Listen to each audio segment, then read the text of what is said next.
नमस्कार। विवाह मेलक विवाह जीवन उत्तम पाई विवाह मेलक निहाती आवश्यक अछि। तेबे प्रायतः देखिया को मिली ज्योतिष जो माने जानी जो माने प्रैक्टिस करछन जो माने अल्प बहुत प्रैक्टिस करके ज्योतिष को आसी जाइछन्ती से माने केवल राशि नक्षत्र ऊपर ही फोकस करूछन्ती। जेमिति उदाहरण पुअर होची रोहिणी नक्षत्र वृष राशि 4/2, झियर होची अनुराधा नक्षत्र बिच्छा 17/8। तेबे कहि दउछन्ती एटी राजयोटक अछि आ विवाह जीवन सुख हबो सेतिक रे ही सइला। किंबा जदि झियर जदि आर्द्रा नक्षत्र मिथुन राशि 6/3, पुअर जदि अनुराधा नक्षत्र बिच्छा राशि 17/8 होची तेबे एठी कहन्ती एटा षडाष्टक होची एठी दाम्पत्य जीवन खराब हबो। या संपूर्ण भूल कथा, या संपूर्ण मिथ्या कथा। तो देखंतु केवल राशि नक्षत्र ऊपर डिपेंड न थाए, जातकर कोष्ठी विचार थाए। जातकरे प्रथमे मुख्य 5टा जिंस मैचिंग करा जाए। जातक चक्र पुअर जातक चक्र रहिबा आवश्यक, झियर जातक चक्र रहिबा आवश्यक। ए मैचिंग रे प्रथमे आसीबो मेंटली पारिटी, मन मिसिबा आवश्यक निहाती भाबे। एटा देखा जाए चंद्रंग ठारू। पुअर चंद्रंकर स्थिति, झियर चंद्रंकर स्थिति बलवन विचार करा जाए एमानकर मन मिसिबो कि नाही।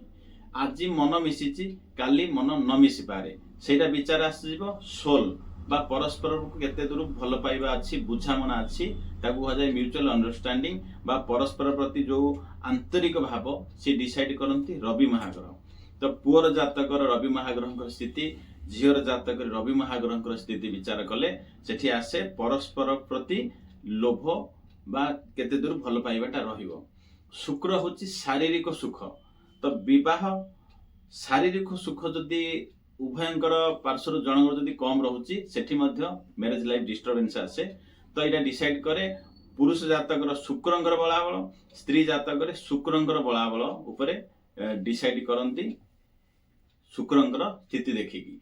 तेबे केवल राशि नक्षत्र उपरे नुह, मन मिसिबा आवश्यक। चंद्रंकर बलाबल, रवि महाग्रहंकर बलाबल, शुक्र महाग्रहंकर बलाबल पोजिशन देखिबे, शनिंकर बलाबल देखिबे। उभयंक जातकरे 7th हाउस पुरुष जातकरे सप्तमर अधिपति ग्रह शुभ ग्रह दृष्टि रे थिबा आवश्यक, शुभ जगह रे थिबा आवश्यक, चतुर्थ केंद्र जगह बा कोन जगह रे थिबा आवश्यक। तेबे जाई दाम्पत्य जीवन सुखमय हबो। शुभ ग्रह बा नैसर्गिक शुभ ग्रह मानकर दृष्टि रहिबा आवश्यक, तेबे दाम्पत्य जीवन निश्चित रूपे शुभ हबो। से भलिया कन्या जातक रे मध्य 7th हाउस सप्तम जगार मालिक जी सी भल पोजिशन रे थिबा दरकार, उच्च पोजिशन रे, मित्र क्षेत्र पोजिशन रे, डिग्री हिसाब रे बहुत भल पोजिशन रे, नवांश हिसाब रे देखिया गले बहुत भल पोजिशन रे थिबा को आवश्यक अछि। D7 बा डिविजनल चार्ट 7 हिसाब रे मध्य पोजिशन भल थिबा आवश्यक, तेबे जाई दाम्पत्य जीवन सुख हबो। तेबे केवल जदि राशि नक्षत्र ऊपर आपण विचार करिक विवाह जदि आगु बढ़ुचंती तेबे निश्चित रूपे आपणक लाइफ रे समस्या आसीबो।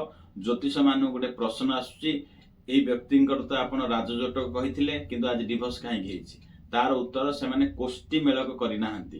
बा देखिथिबे जो मानकर 30-40% मध्य सुजिथिबो जो गुण मेलन रे, किंतु प्रायतः मैरिज रो 20-25 वर्ष हलानी बहुत सुख शांति रे अछंती। ता केवल कोष्ठी मेलक उपरे, नवग्रहंकर पोजिशन उपरे, अन्यान्य ग्रह मानकर गुण धर्म अलग अलग सब थाए। पुओ जातक झियो जातक उभयंकर नवग्रहंकर पोजिशन मिसेला पर जाकी डिसाइड आसीबो जे एमानकर लाइफ सुखमय हबो ना दुखमय हबो। केवल राशि नक्षत्र ऊपर डिपेंड करे नाही।